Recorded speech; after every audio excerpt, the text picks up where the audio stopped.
देखो, कल हम राजकोषीय घाटे की संकल्पना को समझे राजकोषीय नीति को समझ रहे थे कि फिस्कल पॉलिसी होती क्या है, उसके उद्देश्य क्या है, बनती कैसे है। और उसी फिस्कल पॉलिसी के अंतर्गत हमने देखा था कि फिस्कल पॉलिसी के कुछ उपकरण होते हैं। चार पांच अपन ने की चर्चा की थी, जैसे बजट है, करारोपण है, सार्वजनिकरण है, ये सारी चीजें देखी थी। तो उसी उपकरण के अंतर्गत या फिजिकल नीति के साधन के अंतर्गत हम किस पे चर्चा कर रहे थे? हम बजट पर चर्चा कर रहे थे कि बजट क्या होता है। बजट के हमने प्रकार देखे थे कि बजट कितने प्रकार का बनता है। और फिर हम देख रहे थे कि भारत सरकार का जो बजट बनता है, उस बजट को समझने का प्रयास कर रहे थे कि उन बजट में कौन सी मदों को शामिल किया जाता है। बजट से संबंधित कुछ शब्दावलियां हैं जो आपको पता होना चाहिए। हमने क्या कहा था सबसे पहले कि जो बजट है इसके दो हिस्से होते हैं। एक को हमने कहा था प्राप्तियां, आय जिसको हम कहते हैं, और दूसरे हिस्से को क्या कहा था? व्यय, एक्सपेंडिचर। रेवेन्यू और एक्सपेंडिचर। आय और व्यय तो अपन जानती है, आय काय से होती है और खर्चा काय काय में होता है। तो हम यहाँ पर एक व्यक्ति का बजट नहीं बना रहे हैं, हम भारत सरकार का बजट बना रहे हैं। तो भारत सरकार के बजट के संदर्भ में कुछ शब्दावलियां हैं जो हमको समझना है। आम आदमी तो सीधा सीधा यही बनाता है, ये मेरी इतनी आय है, इतना व्यय है, बचा तो सरप्लस बजट हो जाएगा। और आय से यदि ज्यादा व्यय हो गया तो वही बोल देगा घाटे का बजट है। भारत सरकार भी प्राप्तियां और आय, मतलब उसको भी कुछ स्रोतों से आय होती है और कुछ स्रोतों से व्यय होता है। हमने देखा था कि भारत सरकार ने जो अपनी आय है, आने वाली आय को दो हिस्सों में बांटा है। आ रहा है पैसा, लेकिन किन स्रोतों से आ रहा है, इस आधार पे दो टाइप के उनने प्राप्तियां बताई थी। एक को बोल दिया था राजस्व प्राप्तियां या राजस्व आय, राजस्व आय।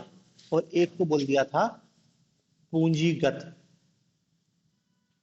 आय, पूंजीगत प्राप्तियां, रेवेन्यू रिसिप्ट और कैपिटल रिसिप्ट। आप भी अपनी आय को दो हिस्सों में बांट सकते हो। मतलब देखो, ये आम आदमी सामान्यतः आय और व्यय कर देता है, लेकिन यदि आप अपना बजट भी बनाओ तो अपने बजट को आप दो हिस्सों में बांट सकते हो कि एक तो मेरा आय क्या है, व्यय क्या है। फिर आप ये भी देख सकते हो कि मेरे राजस्व प्राप्तियां कौन कौन सी हैं और पूंजीगत प्राप्तियां कौन कौन सी हैं। राजस्व प्राप्तियां उन प्राप्तियों को कहते हैं जो किसी भी प्रकार की देनदारी को उत्पन्न नहीं करती और ना ही किसी संपत्ति की बिकवाली से उत्पन्न होती हैं। देनदारी नहीं और ना ही संपत्ति की बिकवाली।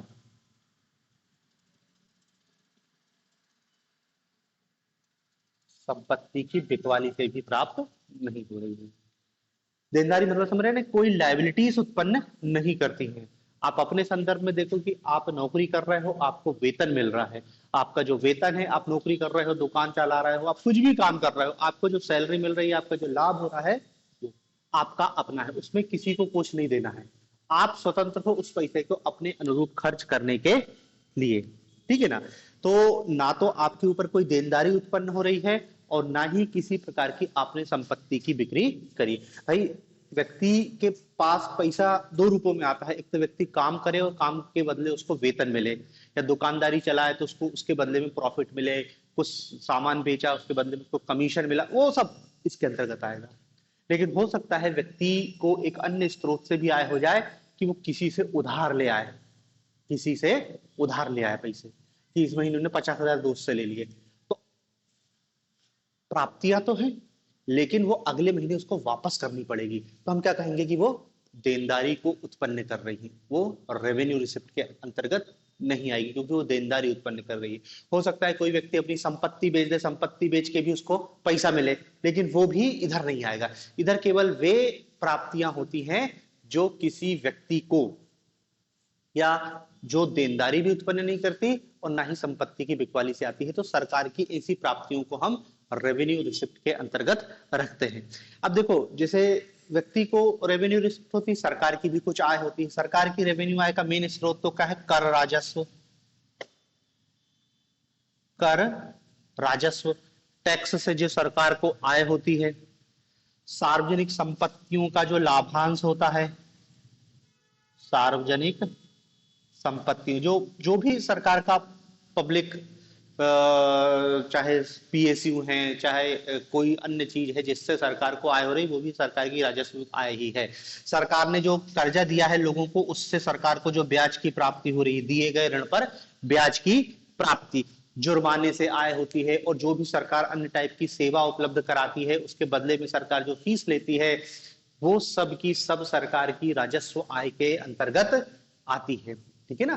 जैसे सरकार आपको इलेक्ट्रिसिटी उपलब्ध कराती है तो उस पर ड्यूटी लगा देती है, कभी कुछ सेस लगा दिए, कभी कुछ सब। तो ऐसी आय, मतलब आप खुद अंदाजा लगा सकते हो कि ऐसी आय जो किसी प्रकार की देनदारी भी उत्पन्न नहीं करती, ना ही किसी की संपत्ति की बिकवाली से होती है, ऐसी प्राप्तियों को हम राजस्व प्राप्तियां कहते हैं। इसके समानांतर पूंजीगत प्राप्तियां हैं। पूंजीगत प्राप्तियां ऐसी प्राप्तियों को कहते हैं जो देनदारी भी उत्पन्न करती है या संपत्ति की बिकवाली से प्राप्त होती है। ये आय लायबिलिटीज बढ़ाती है, देनदारी उत्पन्न करती है और संपत्ति की बिकवाली से प्राप्त होती है। संपत्ति की बिकवाली से प्राप्त होती है। संपत्ति की बिकवाली से प्राप्त होती है। एक ही चीज से दोनों टाइप क्या हो सकती है। जैसे सरकार है, सरकार ट्रेन चला रही है, रेलवे सरकारी है, पूरी ट्रेनें अभी सरकार की ही चल रही है, एक आध कोई नाम मात्र के लिए प्राइवेट ट्रेन है, बाकी सब सरकार की है। तो ट्रेन सरकार चलाती है, उस ट्रेन चलाने के बदले सरकार को कुछ आय की प्राप्ति होती है।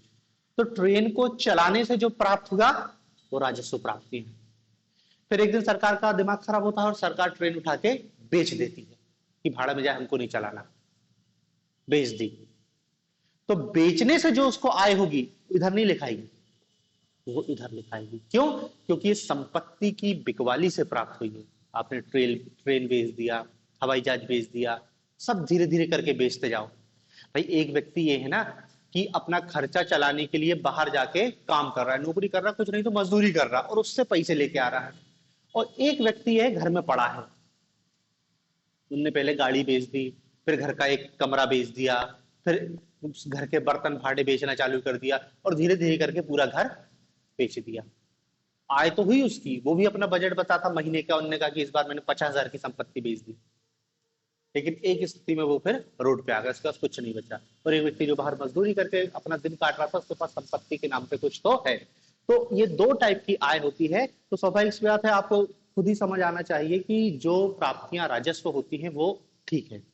पूंजीगत प्राप्तियां सही नहीं मानी जाएंगी, क्योंकि पूंजीगत प्राप्तियां क्या है, ये दोनों चीज। आपने किसी से कर्जा ले आया है तो कर्जे पे आपको ब्याज भी देना पड़ेगा और कर्जे को चुकाना भी पड़ेगा। तो ऐसी आय किस काम की? वो तो ना लाओ तो ज्यादा अच्छा, लेकिन ठीक है कभी इमरजेंसी में लेना पड़े तो ले लिया, लेकिन वो देनदारी उत्पन्न करेगा। संपत्ति की बिकवाली, आपकी संपत्ति तो कम हो रही ना, आपने पुश्तैनी जमीन बेच दी, आगे आपका क्या होगा फिर? तो ये आय क्या है? पूंजीगत आय होती है। सरकार का भी यही हाल है। सरकार पूंजीगत आय कैसे प्राप्त करेगी? सरकार कर्ज लेगी तो वो भी पूंजीगत प्राप्ति के रूप में होगी। सरकार अपनी संपत्तियों को बेच देगी, रेलवे को बेच दिया, बीएसएनएल को बेच दिया, एयर इंडिया को बेच दिया, तो कहां से पैसा आएगा?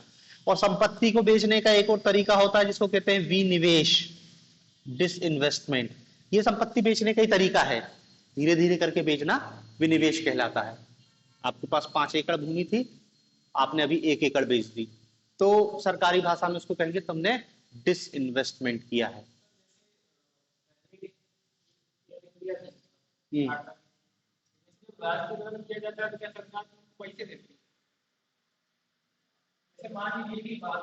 समझ गया मैं। सर, जब किसी कंपनी का राष्ट्रीयकरण करती है सरकार, तो उसके शेयरों की जो मार्केट प्राइस रहती है उसके हिसाब से उसको देगी। अब देखो, राष्ट्रीयकरण में अपना सबका अलग अलग। राष्ट्रीयकरण किसको कहेंगे? 51% शेयर सरकार के पास है, वो कंपनी सरकारी हो गई। पहले इस कंपनी के 100% शेयर किसी और व्यक्ति के हाथ में थे, अब 51% सरकार ने रख ली तो सरकारी कंपनी हो गई। लेकिन बाकी 49% शेयरों का क्या है? हो सकता है वो उसी व्यक्ति के पास हो सकता है। सरकार के ऊपर है, सरकार पूरा अधिग्रहण कर सकती है, सरकार 51% कहेगी हमको दे दो, बाकी 49 में तुम खेलो, ये सरकार के ऊपर है। फिर सरकार आपको पैसा देगी उसके बदले में। जैसे बैंकों का अधिग्रहण किया गया था 1969 में, उन्होंने कहा कि जिस बैंकों के पास 50 करोड़ रुपए की संपत्ति होगी तो उतना रिजर्व होगा, उसका हम राष्ट्रीयकरण कर देंगे। तो उस व्यक्ति को, अब भाई बैंकों के जो पूंजी है, जैसे बैंक कहेगा कि 1969 में हमारे पास 50 करोड़ है, तो वो 50 करोड़ बैंकों का थोड़ी था, वो तो आम आदमी की जमाएं थी ना। तो ऐसा थोड़ी कि सरकार उसको 50 करोड़ देगा, तेरा पैसा थोड़ी है। तो जो कंपनी के शेयरों की मार्केट वैल्यू रहती है उसके हिसाब से समझौता होता है इनका, उसके हिसाब से समझौता होता है। तो बिना मुआवजा दिए, मतलब एक टाइप का मुआवजा ही है, उसका अधिग्रहण कर रहे हो, उसको पैसा तो दिया जाएगा। भारत में तो जब जमींदारी प्रथा का उन्मूलन किया था तब भी उनको मुआवजा दिया गया था। बस ये है कि मुआवजा की राशि सरकार तय करती है। ऐसा नहीं कंपनी कहेगी कि नहीं मैं तो इतने में बेचूंगा, तुमको लेना हो तो ले, नहीं, सरकार कहेगी इतने दे रहे हैं और कोई विकल्प है नहीं उसके पास बेचने के लिए। अब उसका भी क्रिटिसिज्म किया जाता है कि हमने कंपनी को खड़ा किया और सरकार ने हमसे कब्जा कर लिया, ये गलत है। तो पूंजीवादी सिस्टम में इसको गलत माना जाता है, लेकिन सरकार के भी अपने अपने तर्क रहते हैं। तो सरकार पैसे देती है बकायदा, ऐसा नहीं है कि बिना उसके अधिग्रहण कर लिया। तो यहाँ पे दो टाइप की प्राप्तियां होती हैं, राजस्व प्राप्तियां और पूंजीगत प्राप्तियां। इसी टाइप से जो सरकार का खर्चा है, खर्चा भी फिर दो रूपों में होगा। एक होगा सरकार का राजस्व व्यय, राजस्व व्यय, और दूसरा होगा पूंजीगत व्यय।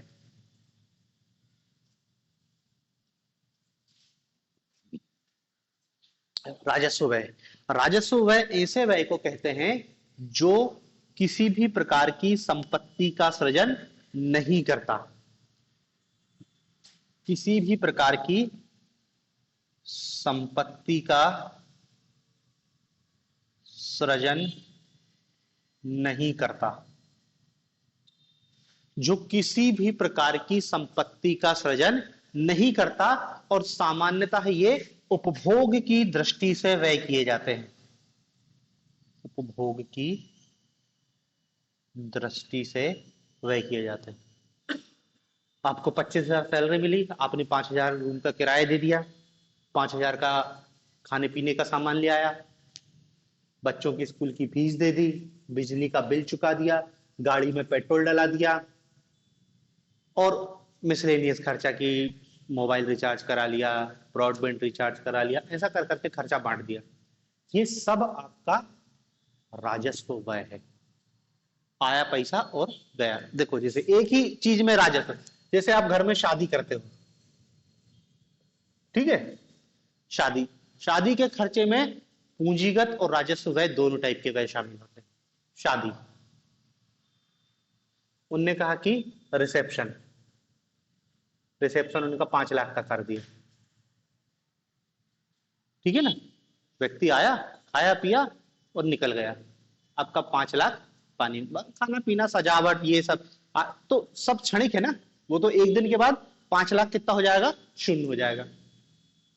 दूसरा, फिर आपने शादी में किया, जैसे गोल्ड ले लिया, जेवर, ये राजस्व व्यय नहीं है, ये पूंजीगत व्यय है। आपने हो सकता है 4 लाख का गोल्ड ले लिया, आपकी घरवाली पहन रहे 4 लाख का गोल्ड, लेकिन वो संपत्ति तो आपके पास है ना, और वो तो रखे रखे बढ़ेगी भी। अभी अपन जब निवेश पढ़ेंगे कि निवेश का यदि पूरी दुनिया में कोई सबसे अच्छा विकल्प है तो गोल्ड, गोल्ड से अच्छा विकल्प आज तक नहीं आ पाया। प्राचीन काल से गोल्ड ने जो कहना चाहिए कि इज्जत हासिल की, वो आज तक हासिल हुई। तो एक ही शादी में आप हो सकता है कुछ आप कपड़े ले रहे हैं, तो कपड़े भी कुछ दिन तो चलेंगे ही ना, वो भी पूंजीगत व्यय है। हो सकता है आपके ऊपर है 5 साल पहन लो कपड़े, लेकिन आपने खाने पीने पे जो खर्चा किया, सजावट पे जो खर्चा किया, और भी जो सुविधाओं पे खर्चा किया, वो सब राजस्व व्यय है, ये खत्म है। ये आपका एक टाइप का इन्वेस्टमेंट है।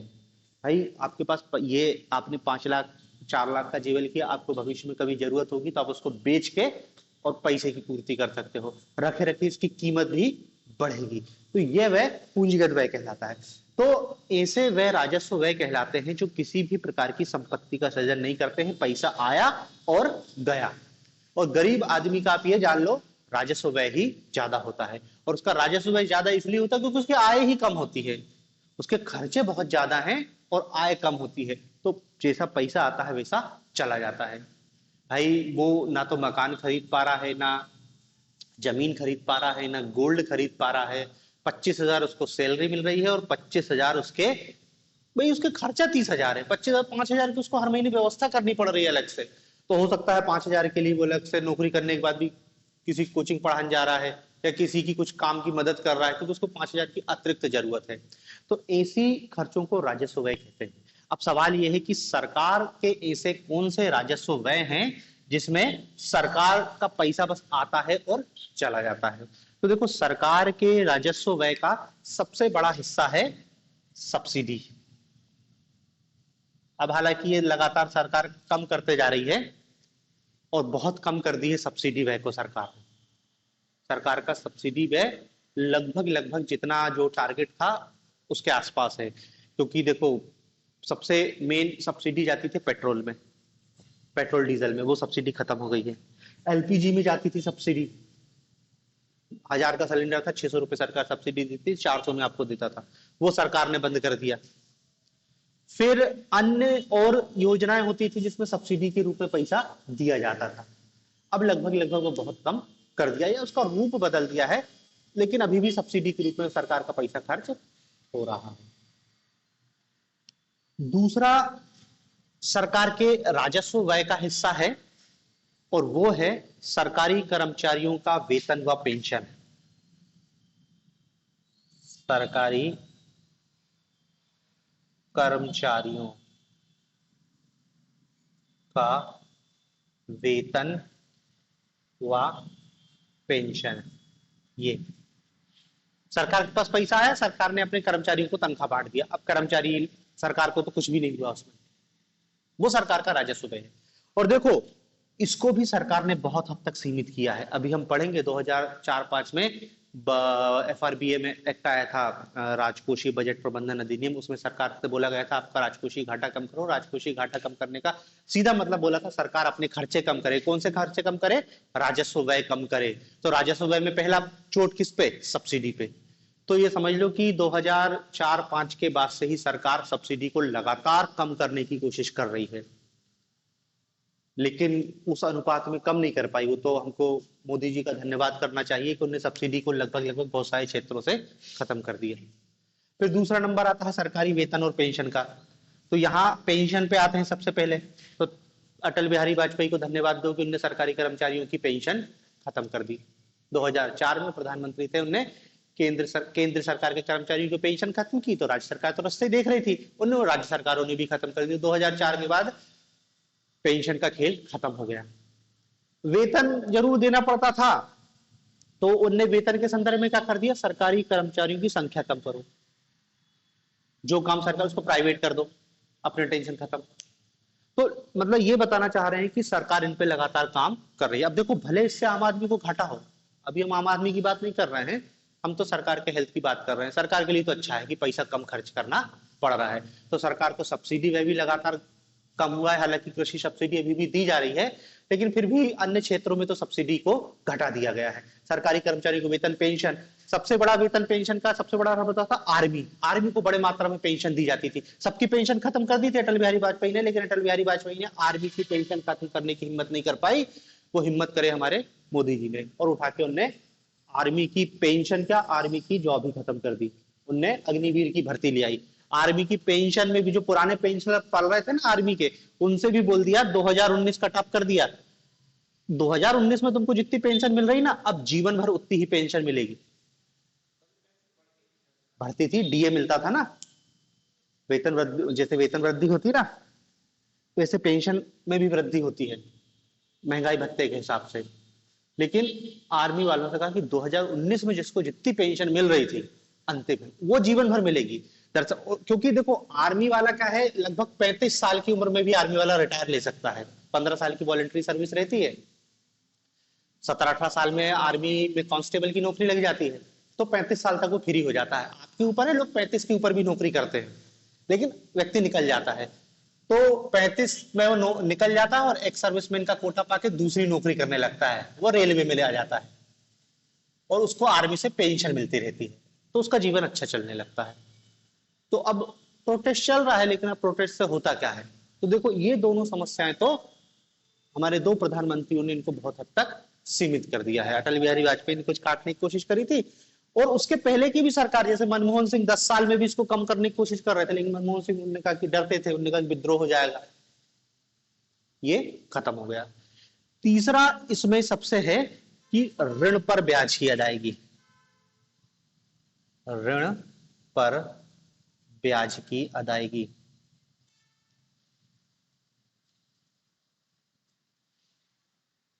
सरकार अपने पहले ही बताया, सरकार का व्यय ज्यादा है, आय कम है, तो उस खर्चे जो अंतर था, व्यय और आय के बीच अंतर था, उसको पूरा करने के लिए सरकार कर्जा लेती है, इंटरनल सोर्स से भी लेती है और एक्सटर्नल सोर्स से भी लेती है। तो कोई कर्जा फ्री में तो देगा नहीं, उस पर भी सरकार को ब्याज चुकाना पड़ता है। तो अभी हम इस पर चर्चा करेंगे जब सार्वजनिक ऋण पर पढ़ेंगे। पिछले 10 सालों में सार्वजनिक ऋण में बेतहाशा वृद्धि हुई है, मतलब जैसे 50 रुपए था 250 रुपए, उसको अपन अभी देखेंगे अलग से। तो इस पे तो कमी नहीं हो पाई। और आज यदि हम सरकार का तुम बजट देखोगे, तो सरकार की जो सबसे ज्यादा पैसा खर्च काय में होता है? ब्याज अदायगी में। एक जैसे हो ना कि व्यक्ति, उनने कहा कि 25,000 रुपए तनख्वाह मिल रही है, तो उसका 5,000 रुपए तो ब्याज अदायगी में चला जा रहा है। इतना कर्जा ले लेके उनने रखा है, तो सरकार का यही हाल है, इतना कर्जा ले लेके रखा है कि उस पर इंटरेस्ट चुकाना पड़ रहा है, बहुत बड़ी राशि इंटरेस्ट के रूप में जा रही है। फिर नीचे और फिर वही व्यय है, रक्षा संबंधी व्यय, रक्षा संबंधी व्यय। अब रक्षा संबंधी व्यय को भी आप देख सकते हो कि रक्षा में भी कुछ व्यय आपके दोनों टाइप के होंगे। हो सकता है कोई सा व्यय रक्षा संबंधी, उन्होंने कहा हमने राफेल जेट खरीद लिया, तो वो तो एक टाइप से हमारी असेट बन गई ना, तो रक्षा व्यय पूंजीगत व्यय में भी आएगा। लेकिन आप जो वेतन दे रहे हो, पेंशन दे रहे हो, भत्ते दे रहे हो, अन्य टाइप का और जो खर्चा हो रहा है, आर्मी के वाहन जो गाड़ी में पेट्रोल फूक रहे हैं, वहां पे लाइट नहीं है, पीक पे बैठा है, जनरेटर से काम चल रहा है, ऐसे बहुत सारे आर्मी के खर्चे हैं। तो ये क्या है, जो रक्षा व्यय है, ये भी एक बड़ी मात्रा में खर्चा होता है। फिर राज्यों को दिया गया अनुदान, राज्यों को दिया गया अनुदान, केंद्र सरकार अपनी आय में से एक बड़ा हिस्सा राज्यों को ट्रांसफर कर देती है, तो वो भी उसको रेवेन्यू रिसिप्ट के रूप में लिखते हैं कि राज्यों ने तो ले गया, हमारे पास तो कोई संपत्ति का सृजन हुआ नहीं। ठीक है ना, तो ये है। और फिर एक इस पे है कि कल्याणकारी योजनाओं पर होने वाला व्यय, कल्याणकारी योजनाओं पर होने वाला व्यय, ये भी पिछले 5-6 सालों में बहुत बड़ा है। वेलफेयर स्कीम देख रहे हैं ना, लाडली बहन 1,000 रुपए ले लो, ये तो राज्य सरकार है, केंद्र सरकार भी दे रही, किसान।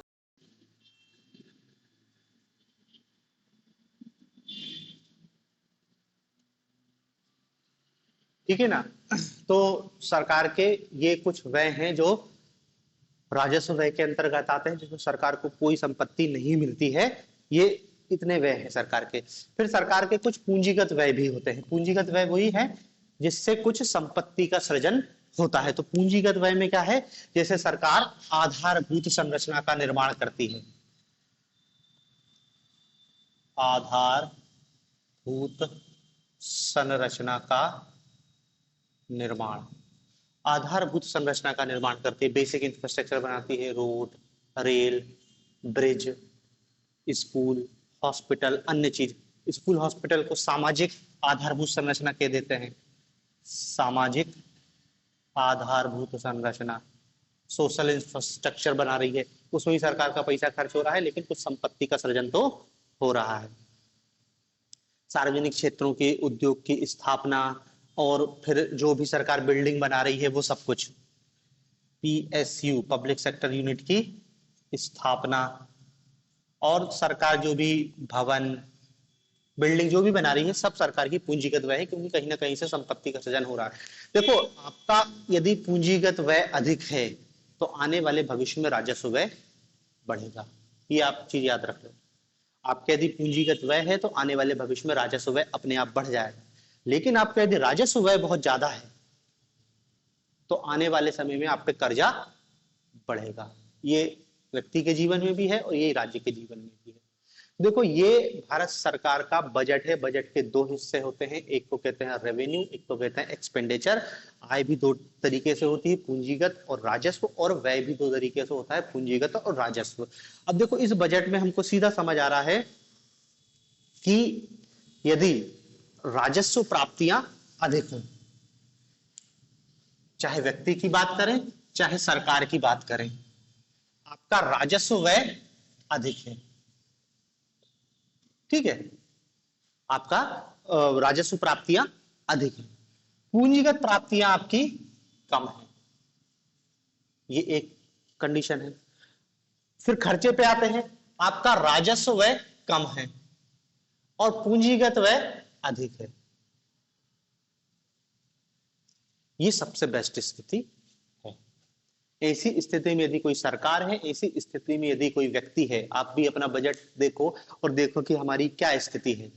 यदि ये स्थिति है तो आपका प्रोग्रेस हो रहा है, आप धीरे धीरे विकास करोगे और हो सकता है कि आपकी आय लगातार बढ़ती जाए और आपका जीवन स्तर में सुधार आते जाए। ये आदर्श स्थिति है कि राजस्व प्राप्तियां अधिक है लेकिन राजस्व व्यय कम है, पूंजीगत प्राप्तियां तो कम है लेकिन पूंजीगत व्यय हमारा ज्यादा है, क्योंकि जितना ज्यादा पूंजीगत व्यय होगा भविष्य में राजस्व आय उतनी ज्यादा बढ़ेगी।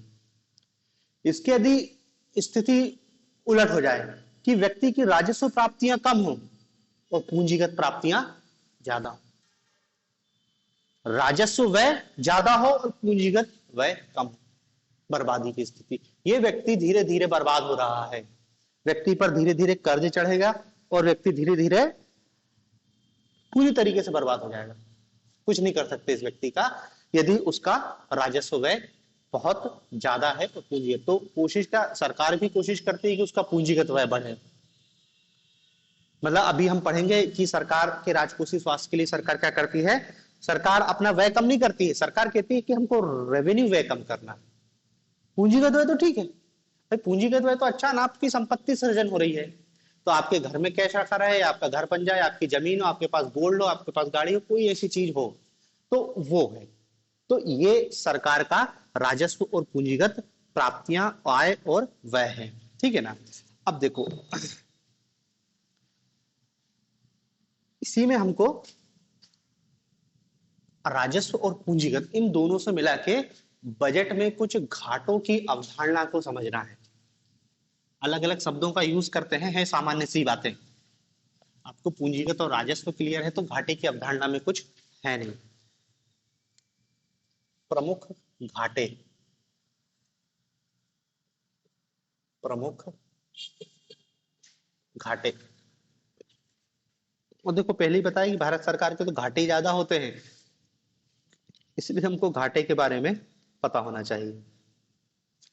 एक तो सामान्य सा शब्द होता है, इसको कहते हैं बजट घाटा, बजट डेफिसिट, बजट घाटा। पहले बताया भारत सरकार तो घाटे का बजट प्रस्तुत करती है, तो बजट घाटा बराबर क्या है, कुल बजट व्यय माइनस कुल प्राप्तियां। कुल बजट में आपने कितना व्यय किया है, व्यय माइनस कुल बजट प्राप्तियां, व्यय में से आय को घटा दिया। खर्चा 125 रुपए है और आय 100 रुपए है, तो बोलेंगे 25 रुपए का बजटरी घाटा है, 25 रुपए का बजटरी घाटा है, ठीक है ना।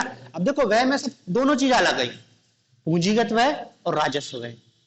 प्राप्तियों में पूंजीगत प्राप्तियां और राजस्व प्राप्तियां, टोटल की बात कर रहे हैं तो टोटल व्यय में से जब आप आय को घटाओगे तो जो डाटा मिलेगा वो आपका कहलाएगा बजट घाटा, ठीक है।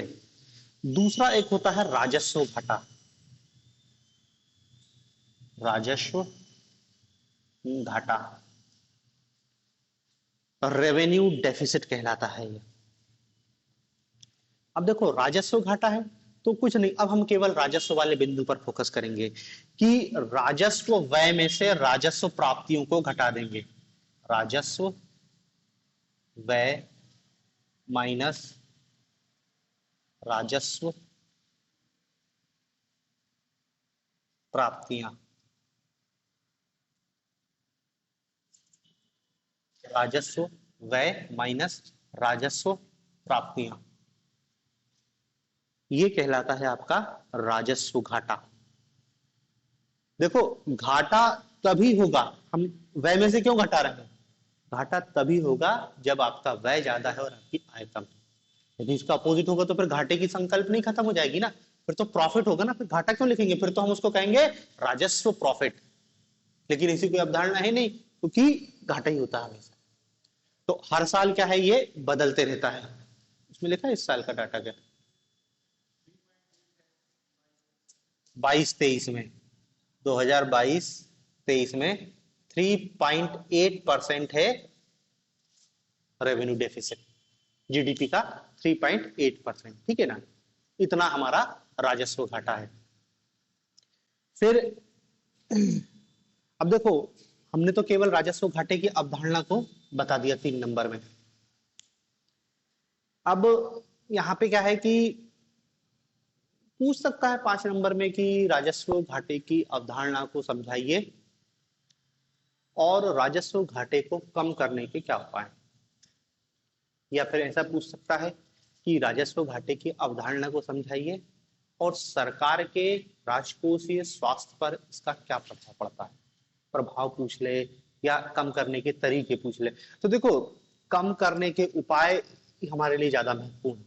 वैसे तो क्वेश्चन सीधे या तो 3 नंबर में आएगा राजस्व घाटा, यदि उसको घाटा पूछना होगा तो राजकोषीय घाटा पूछता है, क्योंकि वही सबसे ज्यादा महत्वपूर्ण है। लेकिन फिर भी पूछ सकता है तो सिंपल है अपने लिए बताने के लिए। भैया अब भी अपन ने लिखा राजस्व व्यय के स्रोत क्या, भाई आपको घाटा कम करना है तो क्या करो, व्यय कम करो, आय ज्यादा करो। राजस्व व्यय को कम करो और राजस्व प्राप्तियों को बढ़ाओ। तो राजस्व व्यय को कम क्या करेंगे, हम उन्होंने कहा कि भैया सब्सिडी कम करो, सरकारी कर्मचारियों के वेतन भत्ते पेंशन इसमें कटौती लाओ, सरकार के राजस्व व्यय में कटौती लाओ और सरकार के राजस्व आय में वृद्धि करो, राजस्व घाटा कम हो जाएगा। तो जो राजस्व घाटा के अपन ने स्रोत लिखे ना, उन्हीं को यहाँ पर आप 3-4 पॉइंट में बता दोगे, ठीक है ना। तो ऐसा कंफ्यूज नहीं होना है कि पूछ लिया, वही है सब चीजों को, अलग से कुछ नहीं है। फिर इसमें एक और अवधारणा है जिसको कहते हैं प्रभावी राजस्व घाटा। प्रभावी राजस्व घाटा, effective revenue deficit, effective revenue deficit.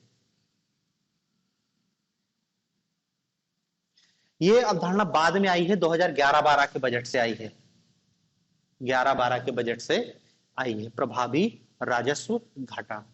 अब देखो, यहाँ पे राजस्व घाटे की जब हम संकल्पना देख रहे हैं तो उसमें राजस्व व्यय में से राजस्व प्राप्तियों को घटा दिया। अब भी जब मैंने तुमको राजस्व व्यय बताया था, देखो राजस्व व्यय में यहाँ पे लिखा है राज्यों को दिया गया अनुदान।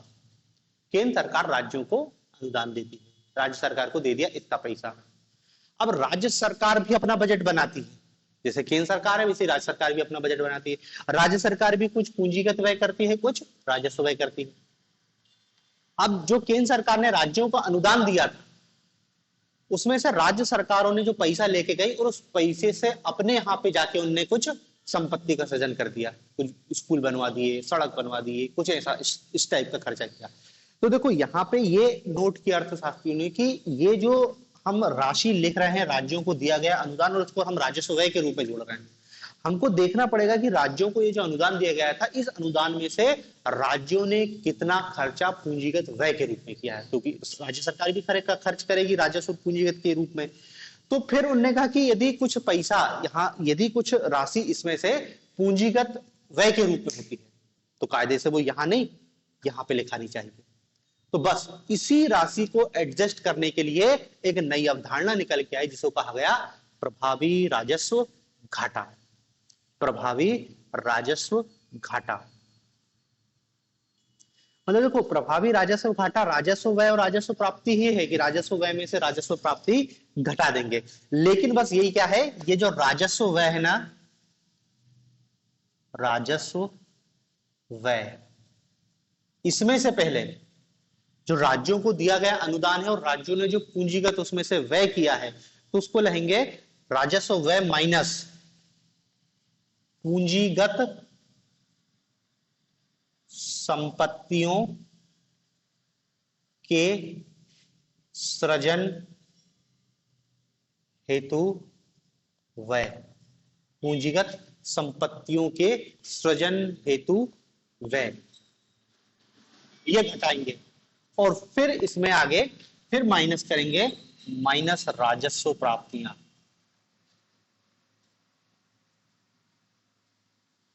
माइनस राजस्व प्राप्तियां। ठीक है ना। इसको चाहो तो आप ऐसा भी लिख सकते हो कि प्रभावी राजस्व घाटा वो है कि जब आप राजस्व घाटे में से, राजस्व घाटा, जो आपका राजस्व घाटा है, इस राजस्व घाटे में से आप पूंजीगत संपत्तियों के सृजन हेतु व्यय को माइनस कर देते हो, तो भी आपका प्रभावी राजस्व घाटा निकल के आएगा।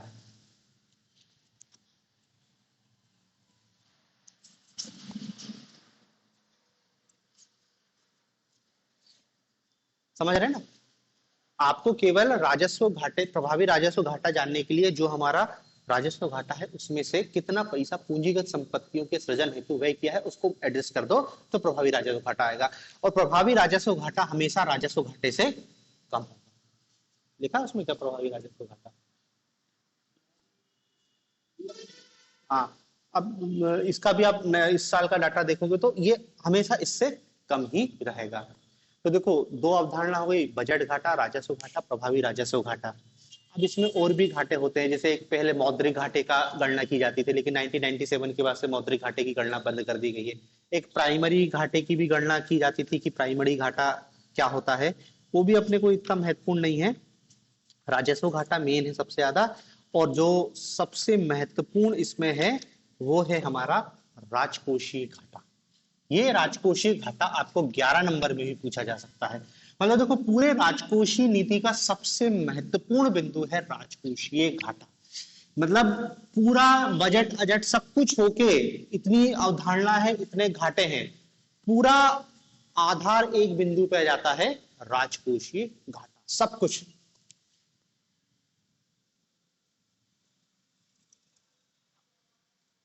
राजकोषीय घाटा, फिस्कल डेफिसिट, सबसे मेन यही है, राजकोषीय नीति का पूरा आधार यही है, फिस्कल डेफिसिट। पूरी राजकोषीय नीति का एकमात्र उद्देश्य है राजकोषीय घाटे को कम करना।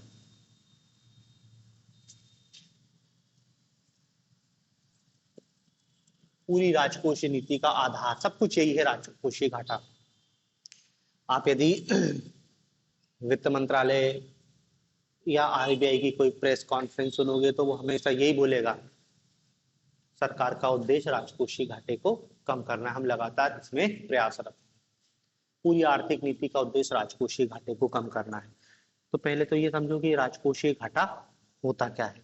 तो ये राजकोषीय घाटा की अवधारणा 1985 में आई है पहली बार।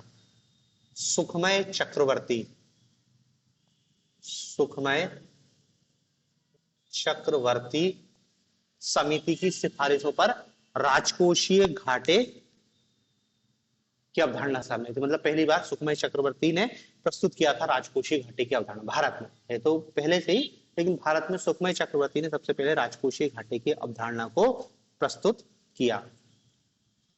अब देखो राजकोषीय घाटे का यदि हम बहुत साधारण शब्दों में अर्थ समझे तो राजकोषीय घाटा ऐसा घाटा, घाटा मतलब तो समझ रहे हैं ना, घाटा मतलब क्या है, सरकार की आय ज्यादा, आय कम है, व्यय ज्यादा है, तो उसको जो घाटा हो रहा है वही हमने राजस्व घाटा देखा। राजस्व घाटे की तरह ही पूंजीगत घाटा भी होता है, वो सारी चीजें हैं। लेकिन राजकोषीय घाटे में क्या है, सब चीज शामिल हो जाती है। राजकोषीय घाटे का सीधा सा मतलब है आपके ऊपर कितनी देनदारी है, आपके ऊपर कितना कर्जा है, आपके ऊपर कितना सार्वजनिक ऋण है, कितना, सब कुछ मिला दो, अब तो जे बताओ। मतलब राजकोष, अब क्या है ना कि आप किसी व्यक्ति के आर्थिक हेल्थ के बारे में पूछो और उससे पूछो कि अच्छा तेरे उन्होंने कहा कि तनख्वाह कितनी है, फिर उन्होंने कहा कि तेरा लोन कितना कटता है, फिर उन्होंने कहा कि अच्छा तूने उससे भी कर्जा लेके रखा है, ऐसा वैसा बहुत सारी चीजें पूछना पड़ेगा। लेकिन उससे एक लाइन में पूछेगा तू तो ये बता दे कि तेरी ऊपर कर्जा कितना है, तेरा खर्चा कितना है महीने का, और तेरे ऊपर कर्जा कितना है, तो वो जो है ना पूरा ओवरऑल, उसी को कहते हैं फिस्कल डेफिसिट।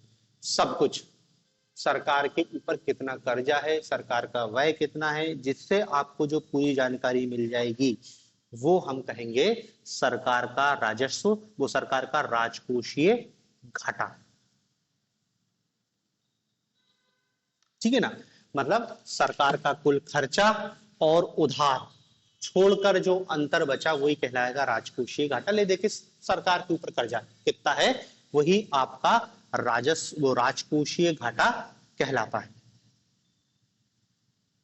मतलब आप इसमें सब चीज समझ लो, जैसे आप बजट घाटा, बजट घाटा अभी देखा, बजट घाटा आय और व्यय के बीच का जो अंतर है वो बजट घाटा है, व्यय माइनस आय कर दिया तो बजट घाटा निकल जाएगा। बजट घाटा इसमें जोड़ दो आप सरकारी दायित्व, सरकारी दायित्व कितना कर्जा है आपके ऊपर, सरकारी दायित्व मतलब अब इसमें सब चीज आ गया। सरकार ने आंतरिक स्रोत से कितना ऋण लिया है, विदेशी स्रोत से कितना ऋण लिया है, आरबीआई से कितना कर्जा लेके रखा है, सब कुछ। तो ये जो राजकोषीय घाटे की अवधारणा है जो सरकार के ऊपर कुल बोझ को बताती है कि सरकार के ऊपर कुल कितना कर्जा है, सीधी सीधी शब्दों में बता रही है कि सरकार के ऊपर कुल कितना कर्जा है। कितना बताया अभी 2022 में 6.4, 2022-23 के बजट में ये जीडीपी का 6.4% है। मतलब हमारी सरकार के ऊपर 6.4% सरकार की रहेगी हमारी कर्जा है, हमारे ऊपर इतना हमको माइनस में चल रहे हैं, इतना डेफिसिट है हमारा।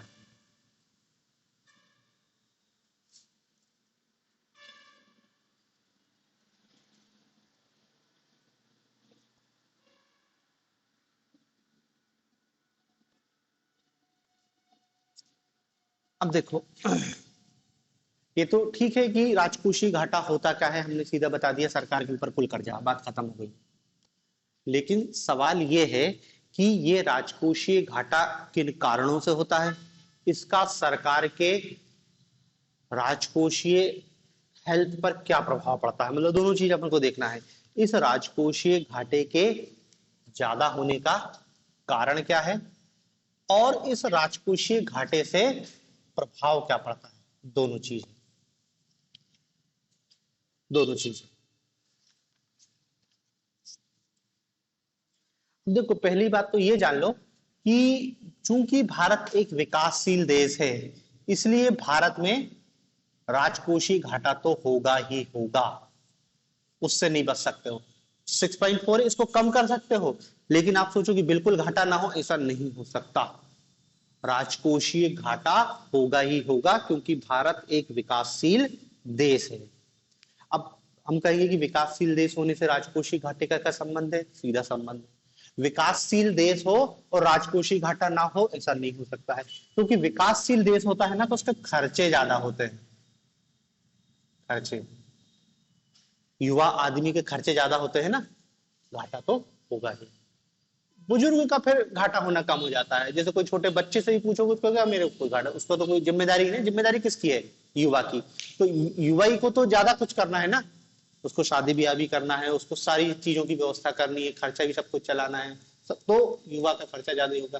तो ये विकासशील देशों की स्थिति है। विकासशील देशों में खर्चे ज्यादा होंगे, सरकार के आय कम होगी और व्यय ज्यादा होगा। क्यों? क्योंकि विकासशील है, सरकार को सड़क भी बनानी, सरकार को लोगों को रोजगार भी देना है, सरकार को शिक्षा भी मुफ्त देनी है, सरकार को हेल्थ भी मुफ्त उपलब्ध कराना है, सरकार को अपना रक्षा बजट भी, रक्षा में क्षेत्र में भी खर्चा करना है, सरकार को रिसर्च एंड डेवलपमेंट भी करना है, पूरा काम सरकार को करना है। जब इतने काम करेगी सरकार, सरकार इतना खर्चा करेगी और सरकार की आय तो कम है, तो सरकार का व्यय होगा तो राजकोषीय घाटा तो होगा ही होगा, उससे नहीं बचा जा सकता। हाँ सरकार की निजता ही होता है कि नहीं कर रहे हम कुछ, नई पूरी कल्याणकारी योजना बंद कर दे, पूरा अपना खर्चा बंद कर दे, सरकारी कर्मचारी कहीं कोई पैसा इसे नहीं दे रहे वेतन, तो राजकोषीय घाटा ऐसा नहीं कि शून्य हो जाएगा, स्थिति और विकट भी हो सकती है। लेकिन सरकार उसी दिशा में लगातार प्रयास कर रही है कि सरकार अपने खर्च कम करने की कोशिश कर रही है ताकि सरकार कहे कि हमारा राजकोषीय घाटा कम हो सके। ठीक है ना। तो देखो हमको तो सीधे कारण पूछेगा कि भारत में राजकोषीय घाटे के उच्च होने का क्या कारण है, तो सीधे बताओगे चूंकि भारत एक विकासशील देश है इसलिए भारत का राजकोषीय घाटा उच्च रहेगा। और फिर कारण में बताओ वही है सब चीज, क्या है कि सरकार जो सब्सिडी दे रही है, सरकार विभिन्न मदों में सब्सिडी पे खर्च कर रही है, सरकारी जो कल्याणकारी कार्यक्रम है, कल्याणकारी कार्यक्रम है, सरकार के प्रोत्साहन पैकेज हैं, और जो कुछ भी है सब कुछ, मतलब सरकार इधर बहुत खर्चा कर रही है, इसलिए सरकार का राजकोषीय घाटा ज्यादा है। दूसरा क्या बता सकते हैं कि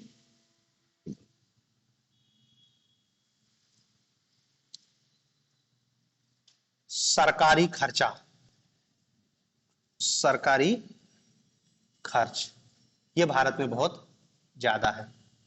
सरकारी खर्च मतलब समझ रहे हैं ना आपके।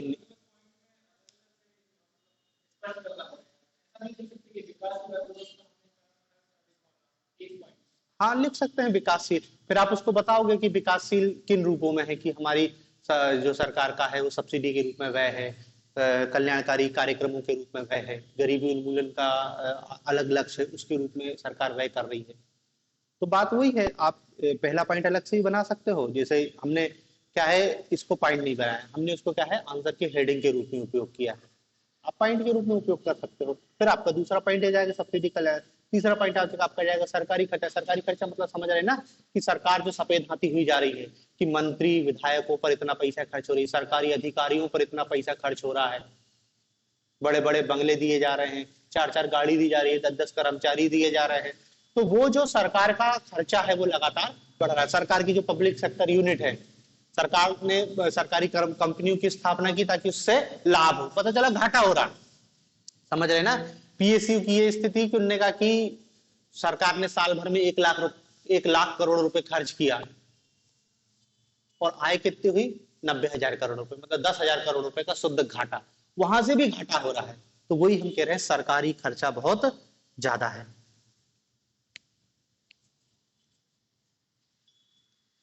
तीसरा इसमें यह बता सकते हैं कि हमारा राजस्व घाटा जो बढ़ा है वो कोरोना लॉकडाउन इसमें बहुत बड़ा कारण है। अभी भी चलेगा क्योंकि अभी अर्थव्यवस्था उससे पूरी तरीके से उबर रही है, लेकिन हमारा राजकोषीय घाटा 3% के आसपास था। ये जो 6% है ना, ये उसी का कारण है कि एक तो लॉकडाउन रहा तो सरकार की आय में कमी हुई, जीएसटी कलेक्शन में कमी आई, फिर सरकार को खर्चा ज्यादा करना पड़ा, हेल्थ को खर्चा करना पड़ा, उन्होंने कहा कि गरीब आदमी पे मुफ्त अनाज बांटना पड़ा। तो सरकार की आय तो कम हुई, लेकिन सरकार का व्यय बढ़ गया कोरोना लॉकडाउन के कारण। और क्या बता सकते हैं?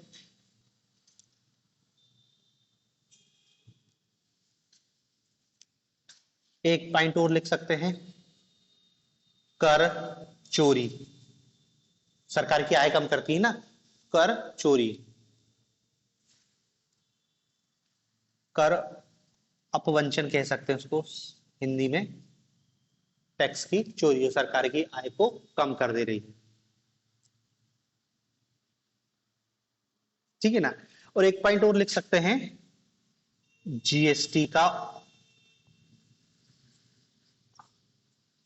उचित क्रियान्वयन में कमी है। क्या?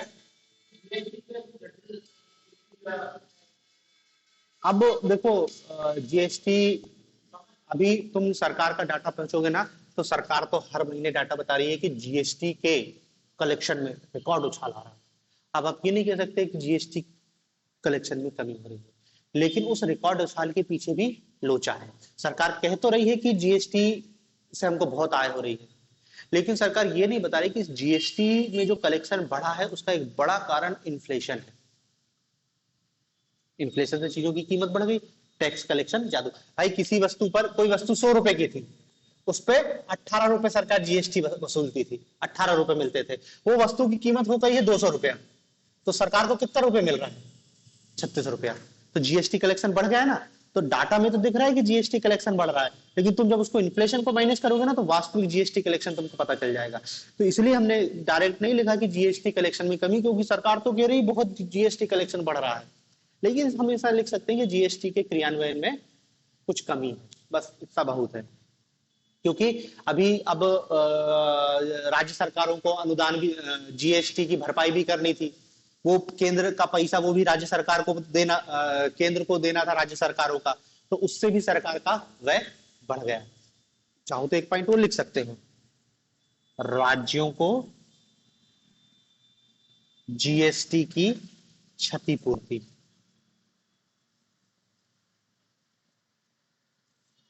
राज्यों को जीएसटी की क्षतिपूर्ति।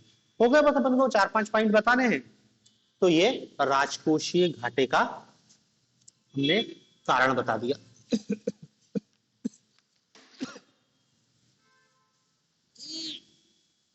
राजकोषीय घाटे का कारण बता दिया। अब हमको इसमें इसका प्रभाव बताना है कि राजकोषीय घाटे से क्या प्रभाव उत्पन्न होता है।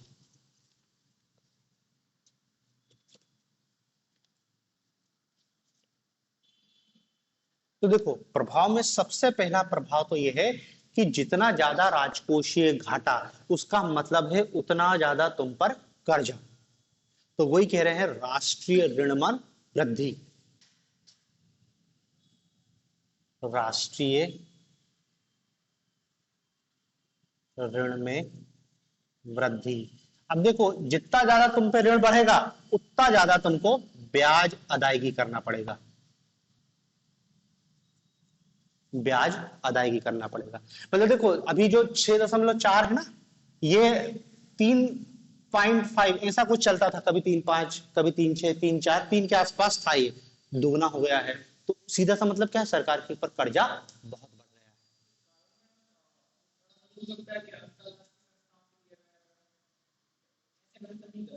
नहीं, वो तो अंतरराष्ट्रीय संस्थाओं से आप ऋण क्यों ले रहे हैं? ऋण इसलिए ले रहे हो क्योंकि आपकी आय कम है, आपका राजकोषीय घाटा ज्यादा है, इसलिए आपने ऋण लिया है। भाई, ऋण क्यों ले रहा है? उस घाटे की भरपाई के लिए। हमको कारण बताना है, उस ऋण लेने से घाटा नहीं हो रहा, हमको तो घाटा पहले से उस घाटे की। भाई, आदमी ऋण क्यों लेता है? घाटे हो रहा है ना। तो हमने भी अंतरराष्ट्रीय संस्थाओं से ऋण इसलिए लिया है क्योंकि हमारा घाटा ज्यादा था।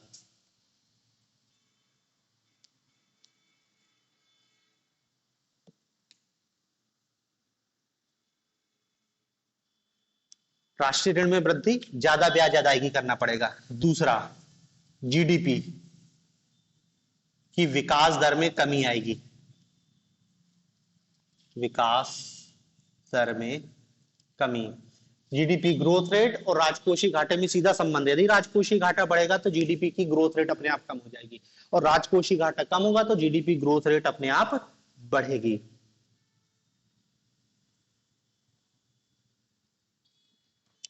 तीसरा, इन्फ्लेशन होगी ही होगी।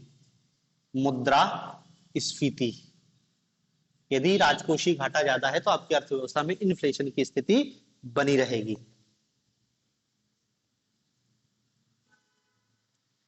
फिर एक प्रभाव और होता है जिसको कहते हैं क्राउडिंग आउट प्रभाव। क्राउडिंग आउट प्रभाव, या इसको क्राउडिंग आउट को अपन ऐसा लिख सकते हैं सीधे सीधे कि यदि सरकार, देखो, सरकार का राजकोषीय घाटा ज्यादा है, मतलब सरकार अपने खर्चों को पूरा करने के लिए ऋण ले रही है। और यदि जब सरकार सबसे बड़ा ऋण प्राप्त करता रहेगा तो निजी क्षेत्रों के पास पैसे की कमी हो जाएगी, और निजी क्षेत्रों के पास पैसे की कमी हो जाएगी तो अर्थव्यवस्था में निवेश नहीं होगा। इसी को कहते हैं क्राउडिंग आउट प्रभाव, कि अर्थव्यवस्था में निवेश के लिए पूंजी में कमी हो जाती है। उसको आप ऐसा लिख सकते हो कि राजकोषीय घाटे में सरकार बड़े स्तर पर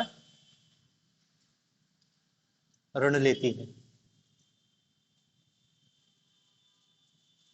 जिससे निजी क्षेत्रों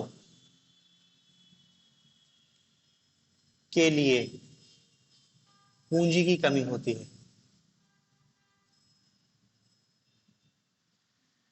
और इससे निवेश में कमी आती है। निवेश में कमी आती है, मतलब समझ रहे हैं, सरकार को पैसे की ज्यादा जरूरत है। सरकार क्या बोलेगी आरबीआई से कि गवर्नमेंट सिक्योरिटी छाप के और बेचो। तो जब गवर्नमेंट सिक्योरिटी बेचेगा तो बैंकों से पूरा पैसा आरबीआई के पास चला जाएगा। तो बैंक फिर क्या है, उद्योगपतियों को ऋण नहीं दे पाएंगे। जब उनको ऋण नहीं मिलेगा, उनका पूंजी कमी हो जाएगा, अर्थव्यवस्था में निवेश, निवेश कम, तो फिर तो आप जान ही रहे हो कि ग्रोथ नहीं होगा, कुछ नहीं होगा।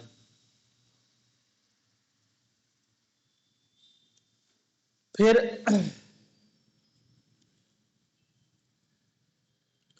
आपका राजकोषीय घाटा यदि बहुत ज्यादा है तो आपकी क्रेडिट रेटिंग में गिरावट आएगी।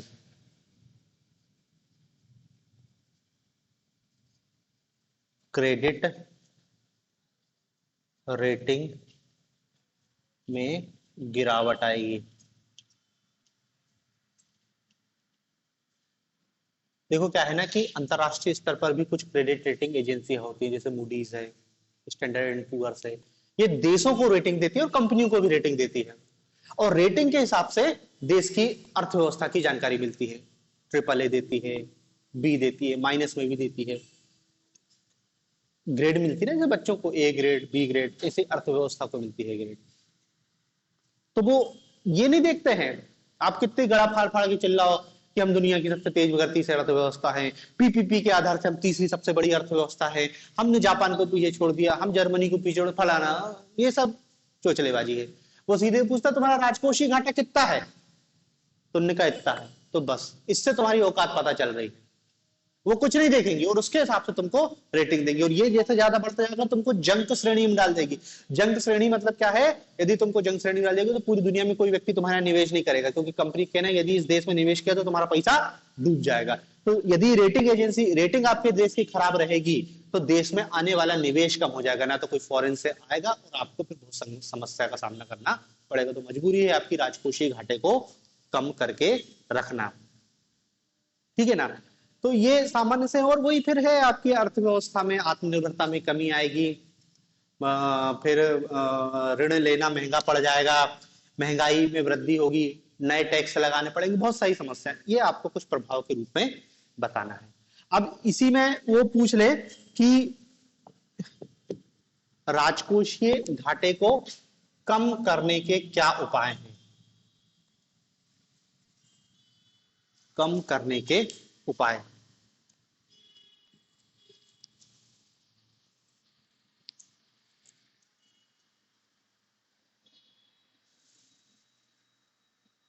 राजकोषीय घाटे को कम करने के उपाय, तो जो कारण था वही उपाय है। सब्सिडी कम करो, कल्याणकारी मामले में खर्च करो। सरकारी खर्च को उसको ऐसा लिख सकते हो, प्रशासनिक व्यय में कमी लाना। प्रशासनिक व्यय, प्रशासनिक व्यय में कमी लाना। तो देखो दो पॉइंट तो आप ये लिख सकते हो, तीसरा पॉइंट कोरोना वाला पॉइंट तो नहीं लिख सकते हो। देखो पहला पॉइंट ये बता दिया, दूसरा पॉइंट ये बता दिया, तीसरा पॉइंट आप ये बता सकते हो कर अपवंचन को रोकना, या उसको ऐसा लिख सकते हैं, हाँ कर अपवंचन को रोकना। तीसरा पॉइंट कर अपवंचन को रोकना, टैक्स चोरी को रोकना। टैक्स चोरी रोकोगी तो सरकार की आय बढ़ेगी, ठीक है ना। फिर एक तीसरा पॉइंट हो गया, चौथा पॉइंट हो सकता है विनिवेश। विनिवेश, सरकारी संपत्तियों को बेचना। कर्जा कम करना है तो क्या करोगे, घर के बर्तन भांडे बेचोगे ना, जमीन जायदाद जो है बेचो, क्योंकि सर पे कर्जा है। तो सरकार भी वही कर रही है, इसलिए सरकार सरकारी कंपनियों को बेच रही है, जो भी आ रहा है उनका बेच दो। क्यों, राजकोषीय घाटा देखना 6.4 को पार किया जा रहा है। अभी पढ़ेंगे, इसका लक्ष्य तो 2023 तक है ना, इसको शून्य करना था या पॉइंट में लाना था, 6.4 को क्रॉस कर रहा है। हालात बहुत खराब है सरकार के। 2023 तक 0.8% करना था, ये लक्ष्य रखा था सोचो सरकार ने किसी जमाने में, और आज देखो 6.4। तो सरकार उसको कैसे भी कम करके, तो उन्होंने कहा कि संपत्ति बेचो जिससे पैसा आएगा। तो देखो विनिवेश, अभी विनिवेश को अपन अलग से पढ़ेंगे। सरकार ने मौद्रीकरण पॉलिसी लेके आई है, जो संपत्ति उसको बेच दो, जमीन बेच दो। सरकार को सबसे ज्यादा उनका सरकारी जमीन बेचो, बहुत जमीन है सरकार के पास, जमीन बेचने का काम किया। लैंड मोनेटाइजेशन स्कीम लेके आई सरकार, कि सरकार के पास जो भी जमीन होगी, जैसे बीएसएनएल, बहुत जमीन है देश में बीएसएनएल के पास। रेलवे, कितनी जमीन है रेलवे के पास, देश में सबसे ज्यादा किसी यदि किसी व्यक्ति के पास या किसी संस्था के पास जमीन है तो रेलवे, क्योंकि हर स्टेशन पे कितना बड़ा बड़ा कब्जा करके रखा है। मिनी जगह देख रहे हैं ना, हबीबगंज स्टेशन को प्राइवेटाइज किया है तो प्राइवेट लोगों ने कितने बड़े बड़े मॉल जैसे टावर बना दिए। वो जमीन क्लीन जमीन है भोपाल की, भोपाल स्टेशन हर जगह है। तो इसलिए सरकार क्या है, इधर बहुत ज्यादा जोर दे रही है, क्योंकि सरकार को अपना खर्चा कर्जा कम करना है। तो विनिवेश और ये चीज भी इसमें लिख सकते हैं। फिर इसमें अपन ये लिख सकते हैं,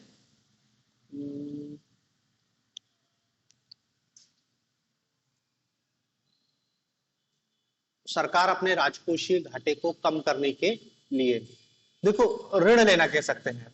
आईएमएफ और वर्ल्ड बैंक जैसी संस्थाओं से ऋण ले सकते हैं, क्योंकि वर्ल्ड बैंक जैसी क्या संस्था उदार शर्तों पर ऋण दे देती है। तो आप वहां से थोड़ा सा ऋण लाके और अपनी स्थिति को सुधार सकते हो।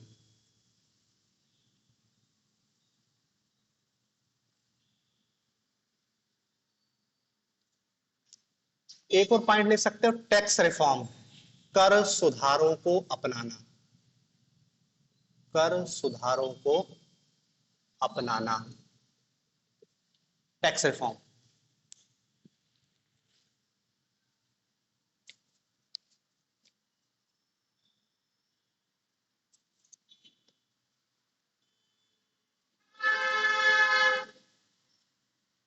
ठीक है, ये राजकोषीय घाटे के अधिक होने के कारण उसका अर्थव्यवस्था पे क्या प्रभाव है और उसको कम करने के क्या उपाय हैं, अपन ने सारी चीजों को देख लिया है।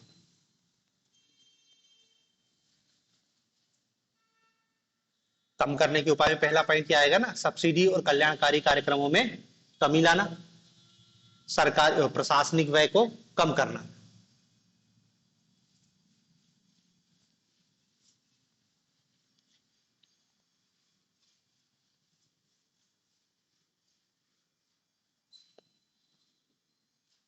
ठीक है, ये राजकोषीय घाटे के संदर्भ में इतनी बात है। अब देखो इसमें एक दो चीज और है। हाँ, एक प्राथमिक घाटा भी संबंधित है राजकोषीय घाटे से, प्राइमरी डेफिसिट, प्राथमिक घाटा। प्राथमिक घाटा कुछ नहीं, जब हम राजकोषीय घाटे में से ब्याज अदायगी को घटा देते हैं तो हमको प्राथमिक घाटा मिलता है। जब हम राजकोषीय घाटे में से, प्राथमिक घाटा बराबर राजकोषीय घाटा माइनस ब्याज अदायगी, राजकोषीय घाटा माइनस ब्याज अदायगी, तो जो राशि मिलती है वो कहलाती है प्राथमिक घाटा। ठीक है ना। और भारत में अब देखो इन्हीं घाटों का, बाकी किसी घाटे की गणना नहीं होती। राजस्व घाटा, प्रभावी राजस्व घाटा, राजकोषीय घाटा और प्राथमिक घाटा, बस बाकी सब खत्म है, जो कुछ है यही है।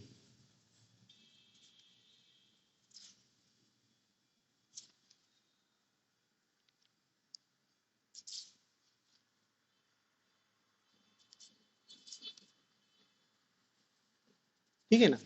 तो ये आपकी राजकोषीय घाटे से संबंधित चीजें, सीधे क्वेश्चन आएगा राजकोषीय घाटे से। आ? प्राथमिक घाटा 2.8 है, बजट 2022-23 में 21-22 का दे रहा है 2.8% प्राइमरी डेफिसिट।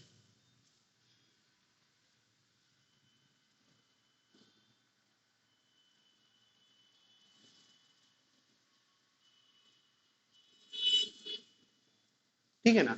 अब देखो एक दो चीज और है राजकोषीय घाटे से संबंधित, जैसे एक शब्द होता है राजकोषीय समेकन, राजकोषीय समेकन, राजकोषीय समेकन, फिस्कल कंसोलिडेशन।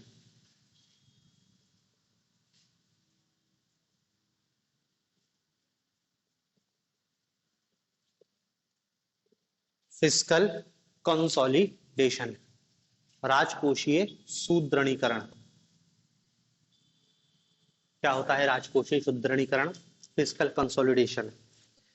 देखो फिस्कल कंसोलिडेशन या राजकोषीय समेकन, या इसको राजकोषीय सुदृढ़ीकरण भी कहते हैं, वह स्थिति है या वह प्रक्रिया जिसके द्वारा सरकार विभिन्न प्रकार के घाटों को कम करने के लिए राजकोषीय नीति में बदलाव करवाती है। वह प्रक्रिया जिसके द्वारा सरकार विभिन्न प्रकार के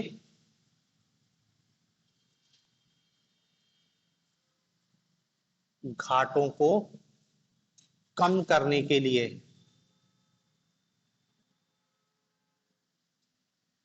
विभिन्न प्रकार के घाटों को कम करने के लिए राजकोषीय नीति में बदलाव लाती है। राजकोषीय नीति में बदलाव लाती है। विभिन्न प्रकार के घाटों को कम करने के लिए सरकार राजकोषीय नीति में बदलाव लाती है। विभिन्न प्रकार के घाटे मतलब वही राजकोषीय घाटा, बजट घाटा, राजस्व घाटा, ये सारी चीजें।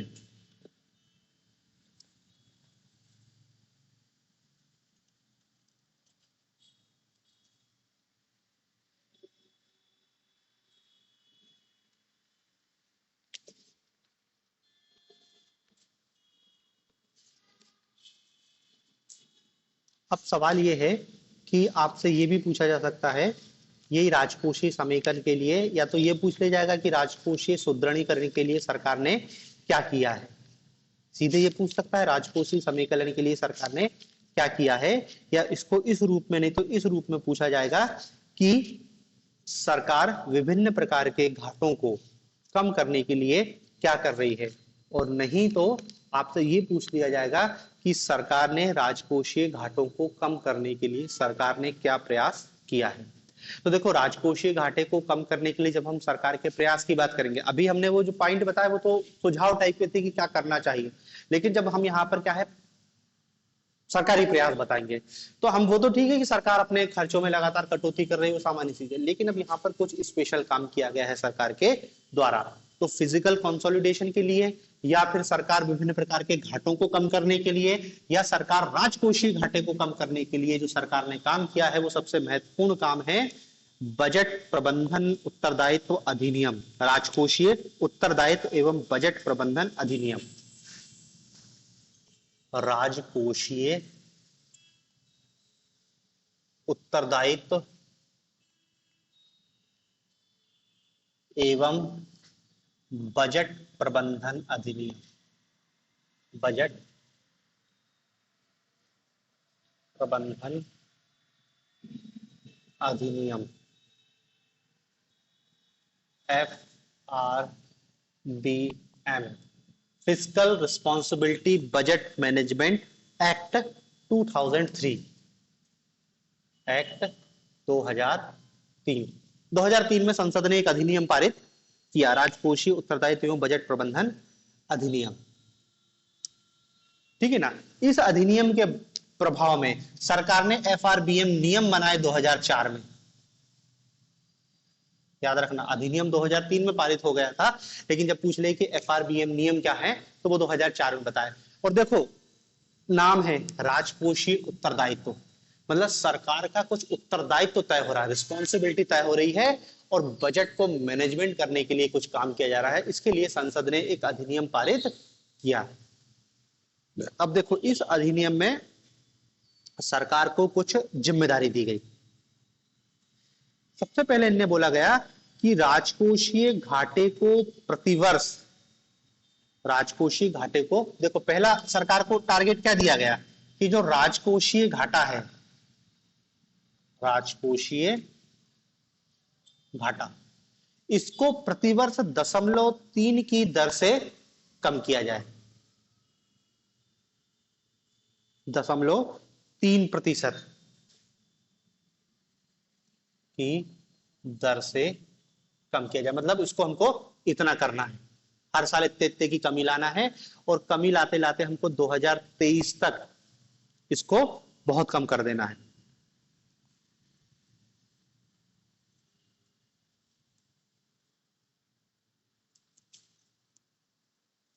इसी टाइप से ने राजस्व घाटे के संदर्भ में भी बोला।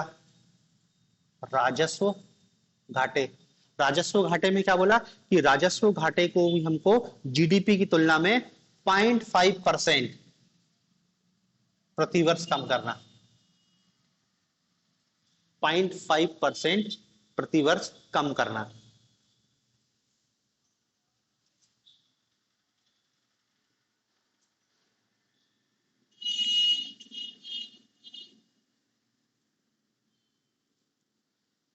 तीसरा पॉइंट बोला गया कि 2006 के बाद, 1 अप्रैल 2006 के बाद आरबीआई से हम सीधे उधार नहीं लेंगे।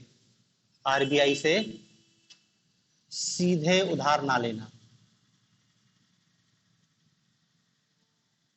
सीधे उधार ना लेना।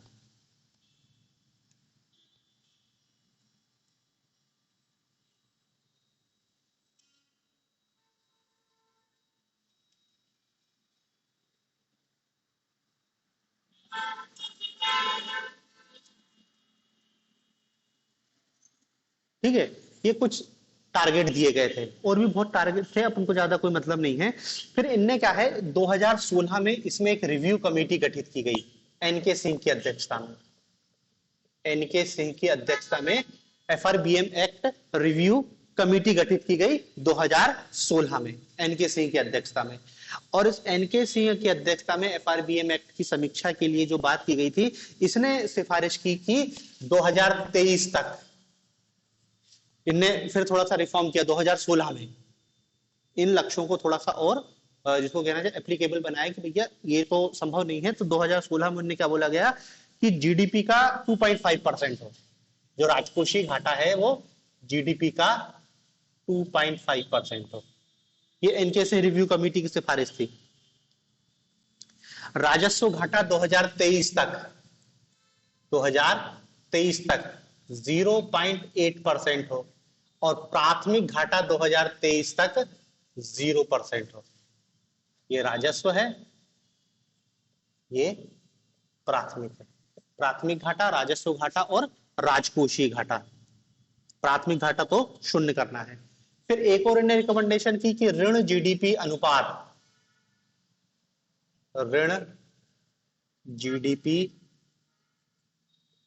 अनुपात, ऋण जीडीपी अनुपात 60% कम करना है।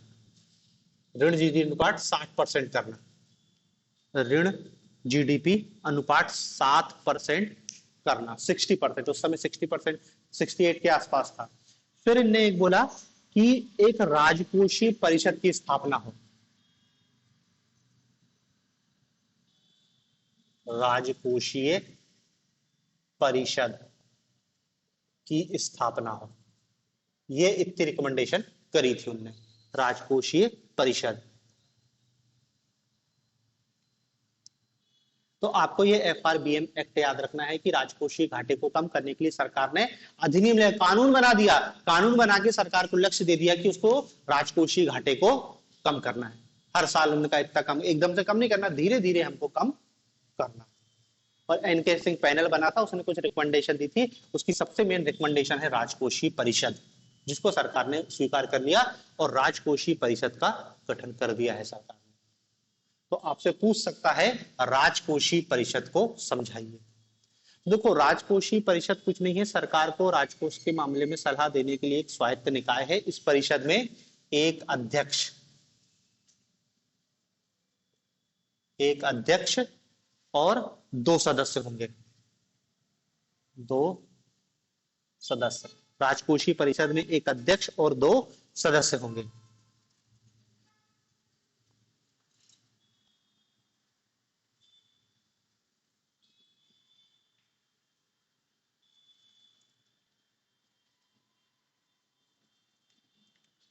नियुक्ति 4-4 साल के लिए होगी, 4 वर्ष के लिए इनकी नियुक्ति होगी।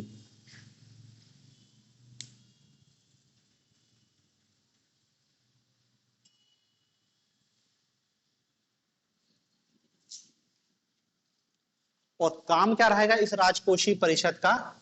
कार्य। तो कार्य में देखो, चाहे राज्य सरकार हो चाहे केंद्र सरकार हो, राजकोषीय स्थिति का पूर्वानुमान लगाना, आने वाले वर्षों में, आने वाले वर्षों के लिए राजकोषीय स्थिति का, राजकोषीय स्थिति का पूर्वानुमान लगाना। अंदाजा लगाना कि आने वाले वर्षों में राजकोष की क्या स्थिति हो सकती है, उसके हिसाब से फिर सरकारों को सलाह देना। पहला कार्य। दूसरा कार्य लिखना राजकोष ऋण, राजकोषीय ऋण और राजकोषीय स्थिरता के लिए विश्लेषण करना, स्थिरता का विश्लेषण, विश्लेषण करना।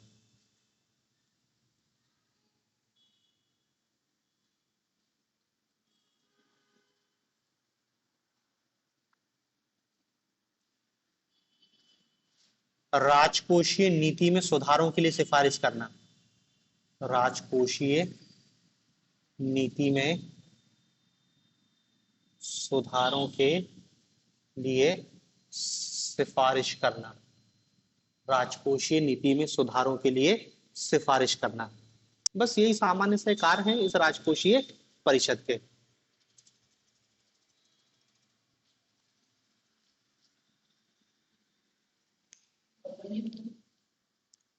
यानी डेट तो नहीं दी इनमें कब बनी।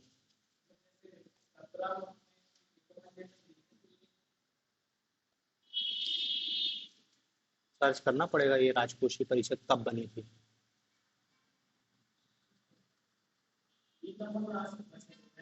हाँ ये नया है राजकोषीय परिषद।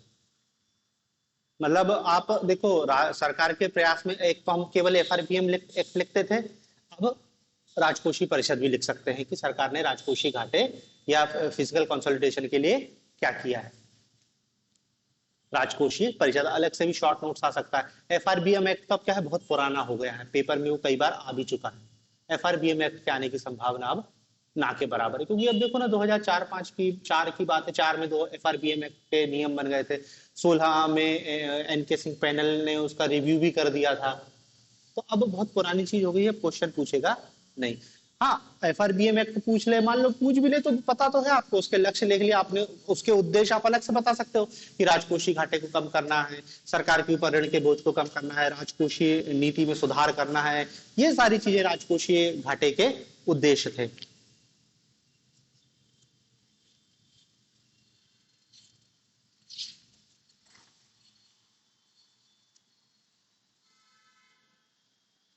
ठीक है ना। अब देखो इसमें एक क्वेश्चन ये पूछा जा सकता है कि एफआरबीएम एक्ट पारित किया था 2003 में, 2004 में एफआरबीएम एक्ट के नियम बन गए थे और बोला था कि हम राजकोषीय घाटे को 0.3% कम करेंगे, राजस्व घाटे को इतना कम करेंगे और प्राथमिक घाटा तो शून्य कर देंगे। रिव्यू कमेटी ने भी देखो इतना बोला था। अभी हमारा राजस्व राजकोषीय घाटा कितना है 6.4, राजस्व घाटा भी जाता है और प्राथमिक घाटा भी हम शून्य नहीं कर पाए। तो ये जरूर पूछा जा सकता है कि जो हमारा एफआरबीएम एक्ट क्या असफल रहा,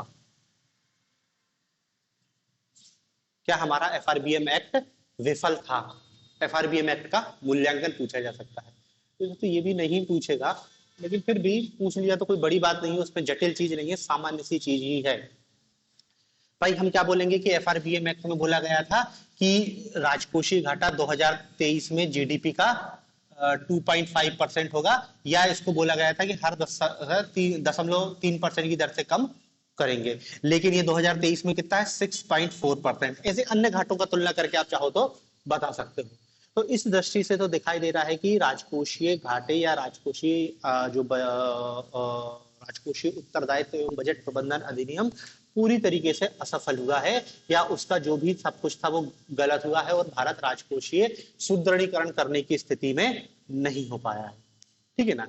लेकिन देखो हम इसमें ये बता देंगे कि भारत में जो राजकोषीय घाटा एकदम से बढ़ा है उसका एक बड़ा कारण क्या है, कोरोना का लॉकडाउन, कोरोना लॉकडाउन। और चूंकि भारत एक विकासशील देश है, कोरोना लॉकडाउन के कारण सरकार की आय में कमी हुई और सरकार के कल्याणकारी व्यय में वृद्धि हो गई। जैसे सरकार ने सबको बताएंगे मुफ्त टीका लगवाया, सरकार का पैसा खर्च हुआ, और भी चीजें हैं। इससे क्या है, सरकार के राजकोषीय स्वास्थ्य पर विपरीत प्रभाव पड़ा। जीएसटी आप इसमें ये बताओगे कोरोना लॉकडाउन, फिर जीएसटी के कलेक्शन में कमी आ गई, इन सब कारणों से सरकार का आय कम हुआ, सरकार का व्यय बढ़ गया, इसलिए हमको राजस्व घाटे में अचानक से वृद्धि दिखाई देती है। लेकिन ये वृद्धि अल्पकालिक है, आने वाले समय में हम राजकोषीय घाटे को फिर से कम करने की स्थिति में रहेंगे। क्योंकि इसमें देखो, आप यदि इसमें डाटा मिल पाए 2000 लॉकडाउन के पहले का, 19 में लॉकडाउन लगा है ना, तो 18 या 19 का डाटा देखोगे तो राजकोषीय घाटा 3% के आसपास रहता था, 3-4 के बीच में वो रहता था, झूलता रहता था। तो आप ये बता दोगे कि लॉकडाउन के पहले इतना परसेंट था और लॉकडाउन के बाद जस्ट डबल हुआ है। तो अब हमारी अर्थव्यवस्था वर्तमान में रिकवरी के दौर से गुजर रही है और धीरे धीरे हम इसको रिकवर करेंगे और राजकोषीय घाटे को आने वाले समय में हम कम कर लेंगे और जो हमारा बजट प्रबंधन अधिनियम है उसके लक्ष्यों को पाने का प्रयास करेंगे। तो हम ये नहीं कह सकते कि राजकोषीय घाटा असफल हो गया है या राजकोषीय जो FRBM एक्ट है वो पूरी तरीके से असफल नहीं है, बस बीच में कुछ संकट आ गया अर्थव्यवस्था में, उस संकट के कारण ये स्थिति निर्मित हुई है। ठीक है ना। तो देखो, ये आपका राजकोषीय जो आपका राजकोषीय घाटा है उससे संबंधित इतनी सारी चीजें। पहले ही बताया कि इस पूरे बजट की प्रक्रिया में यदि कोई जो बड़ा क्वेश्चन बन रहा है वो आपका केवल राजकोषीय घाटे से संबंधित ही बनेगा।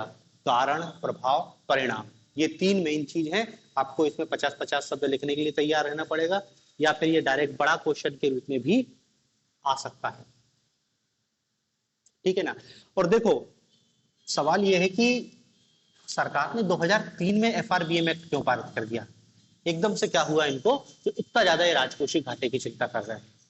सुखमय चक्रवर्ती ने तो कब बता दिया था, 1985 में बता दिया था राजकोषीय घाटे की अवधारणा। लेकिन देखो क्या है कि 1991 के बाद जो हमने अपना LPG रिफॉर्म किया, हमने IMF से कर्जा लेके आया और फिर धीरे धीरे हमने अर्थव्यवस्था को खोलना चालू किया। तो वही है कि रेटिंग एजेंसियां जब रेटिंग देती हैं, अंतरराष्ट्रीय एजेंसियां जब ऋण देती हैं, तो वो किस पे बोलती है सरकार को? तुम्हारा राजकोषीय घाटा कितना है उनका साबितता है। तो फिर जब IMF ने सबसे शुरू में 1991 में गए थे ना ऋण लेने, तभी बोला था राजकोषीय घाटा। उनका जी क्या होता, हम तो गणना ही नहीं करते, इसी फालतू चीज की गणना ही नहीं करते। तो उन्होंने कहा गणना करके बताओ कितना % है और इसको तुम कम करने के लिए क्या कर रहे हो। तो अंतरराष्ट्रीय दबाव है इतना ज्यादा कि सरकार को अपना राजकोषीय घाटा कम करना। अब देखो, फिर बात वही हो जाती है, कहते तो हम ये हैं कि सरकार हमारी स्वतंत्र है, हम आजाद देश हैं, लेकिन अंतरराष्ट्रीय दबाव है हमारे ऊपर, क्योंकि अंतरराष्ट्रीय व्यापार, क्रेडिट एजेंसियां, ये सब हमको प्रभावित कर रही है। हम कहेंगे कि हमारी मर्जी नहीं करना, हमको राजकोषीय घाटा कम, तो ठीक है कि वो रेटिंग कहेगी मैं तुमको जंग श्रेणी में डाल देती हूँ, तुम्हारे देश की रेटिंग जंग श्रेणी में, कोई निवेश करने नहीं आएगा, भूखे मर जाओगे। फिर कर्जा मांगने आओगे IMF से, फिर वो मंगाएगा कि राजकोषीय घाटा कितना है तुम्हारा, फिर दिक्कत हो जाएगी। तो अभी स्थिति ठीक है, इसलिए सरकार बहुत कोशिश कर रही है कि राजकोषीय घाटे को कम किया जाए, क्योंकि सरकार के राजकोषीय स्वास्थ्य का एक मेन इंडिकेटर है राजकोषीय घाटा। और देखो, फिर इसलिए सरकार कल्याणकारी योजना पर उनका कम करना है, हमको वेतन भत्ते पेंशन इस पे कम करना है। हालांकि सरकार वेतन भत्ते पेंशन तो कम कर रही है, लेकिन अब चुनावी राजनीति का जो सबसे बड़ा दुष्परिणाम ये हो रहा है कि सरकार का कल्याणकारी योजना के रूप में पैसा खर्च ज्यादा हो रहा है।